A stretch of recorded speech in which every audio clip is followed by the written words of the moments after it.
Kompas yang kembali hadir untuk Anda, Saudara. 10 novum atau bukti baru yang diajukan mantan terpidana kasus Vina, Saka Tatal, ditolak Jaksa Penuntut Umum dalam sidang peninjauan kembali Jumat kemarin.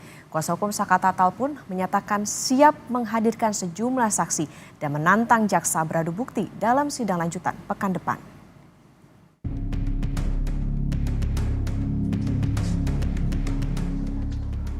Jaksa Penuntut Umum menolak 10 bukti baru atau novum yang diajukan Saka Tatal dalam sidang peninjauan kembali kasus Vina yang digelar Jumat kemarin. Salah satu novum yang ditolak adalah foto jenazah korban dan Vina. Menurut jaksa, foto itu adalah foto lama dan sudah pernah diajukan di persidangan sebelumnya. Foto itu juga dinilai lemah karena tidak disertai hasil visum. Selanjutnya terhadap novum keempat, pemohon tidak dapat menjelaskan hubungan foto tersebut sebagai alat bukti yang dapat dipertanggungjawabkan secara hukum, di mana semestinya pemohon dalam mengajukan novum terkait foto tersebut disertai hasil visum ataupun forensik, tetapi pemohon hanya berkesimpulan dalam hal tersebut adalah suatu kejadian kecelakaan. Hal tersebut sangat bertentangan dengan memori pemohon yang pertama pada halaman 26 poin ke-10 yang menerangkan bahwa Saka Tatal memukul 1 kali dengan tangan kosong dan mengenai pipi korban Muhammad Rizky Rudiana di flyover Sumber Cirebon. Oleh karena itu, novum foto ke-1 sampai dengan ke-5 beserta tambahan penjelasan poin 1 memori tambahan yang diajukan oleh penasihat hukum peninjauan kembali kami anggap bukanlah novum. Kuasa hukum Saka Tatal menantang Jaksa Penuntut Umum untuk membuktikan kebenaran bukti foto yang diajukan pihaknya. Apakah sudah ada di berkas perkara terpidana kasus Vina? Kuasa hukum Saka Tatal, Titin Prialianti, memastikan berdasarkan berkas fakta persidangan tahun 2016, tidak ada foto kondisi tubuh Vina di tahun itu yang diajukan jadi bukti baru Saka Tatal. Silahkan jaksa membuktikan apakah ada berkas kelima foto yang dijadikan novum di dalam persidangan Saka. Tidak pernah ada. Gitu. Jadi kalau misalnya jaksa meyakini itu sudah ada di dalam berkas, saya tantangin buka berkasnya. Nggak ada di dalam berkas itu.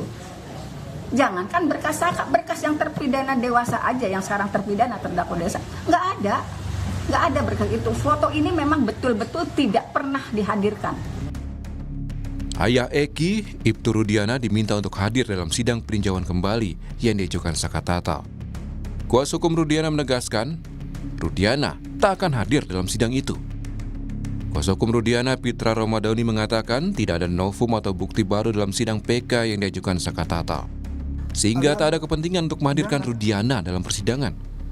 Terkecuali novum yang diberikan Saka Tatal sangat kuat sehingga diperlukan kehadiran Rudiana dalam persidangan.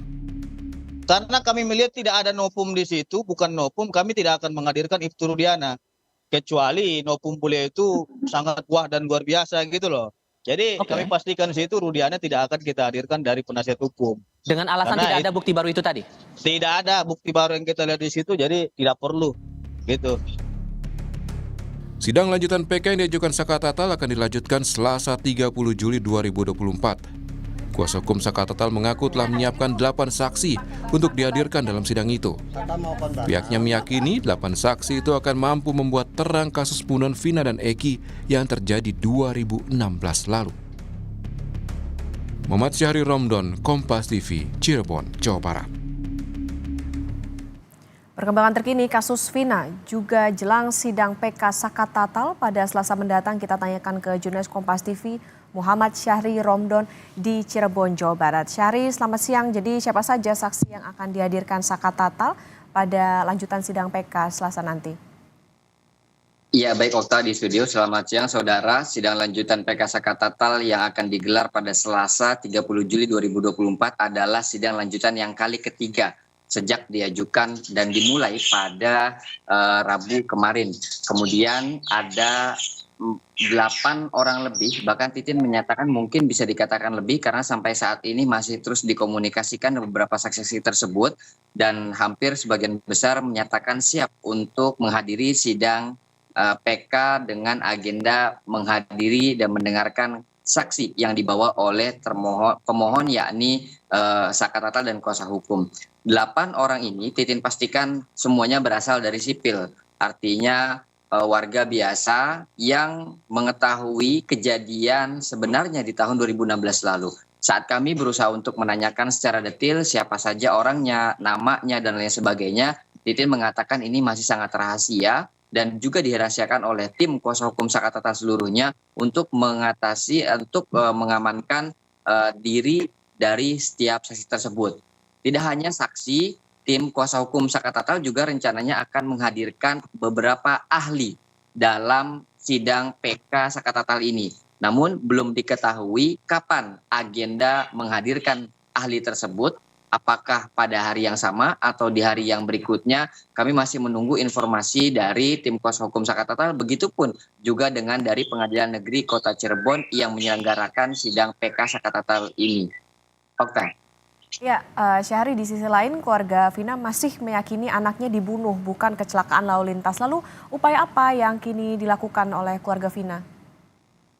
Betul, dari keluarga Vina dan juga tim kuasa hukum keluarga Vina menyatakan bahwa mereka masih berkeyakinan anaknya atau anggota keluarganya Vina itu meninggal karena dibunuh, bukan karena kecelakaan.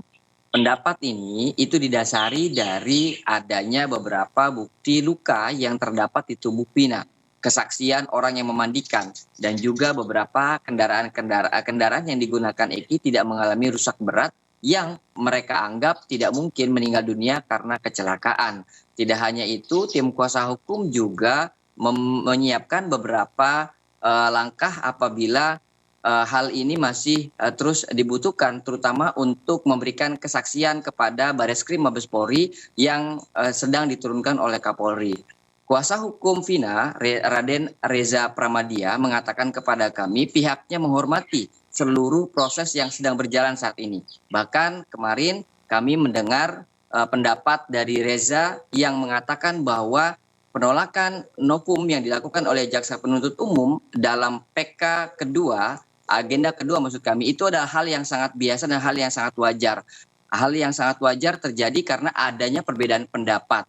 Atas dasar itu, Reza terus mengikuti perkembangan penanganan sidang PK Sakatatal dan akan mematuhi apapun yang diputuskan oleh para penegak hukum, baik dari pengadilan yang sedang menjalankan PK sidang Sakatatal ataupun dari Bareskrim Mabes Polri yang sedang melakukan pemeriksaan ulang terhadap kasus Vina. Tentu yang diharapkan dari keluarga Vina dan juga tim kuasa hukum Vina adalah terciptanya rasa keadilan bagi Vina sebagai korban, dan juga mereka tidak ingin ada orang-orang yang tidak bersalah dihukum. Kalau memang ada orang bersalah dan segera dihukum dan sepatutnya dihukum. Atas dasar itu, pihak keluarga Vina masih terus meyakini ini adalah pembunuhan dan meminta Bareskrim Mabes Polri untuk menangani ini secara terang benderang, objektif, dan dapat dipertanggungjawabkan.